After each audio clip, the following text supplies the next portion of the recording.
দুবাইয়ের মতো একটা স্মার্ট শহর পানিতে তলিয়ে আছে, এয়ারপোর্টে বিমানগুলো নৌকার মতো ভাসতেছে।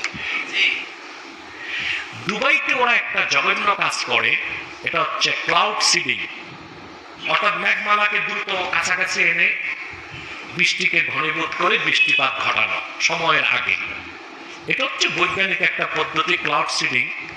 এটা পশ্চিমারা আবিষ্কার করলো, তারা গ্রহণ করে নাই, তারা জানে হিতে বিপরীত হইতে পারে। এটা দুবাইয়ের নির্ভর শাসককে চাপাই দিছে। আর এই ক্লাউড সিডিং করে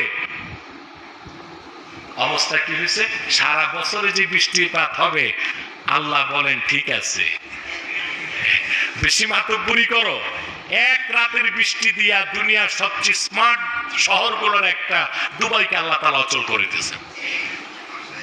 কতক্ষণ লাগে আল্লাহ যে কোন জনপদের লোক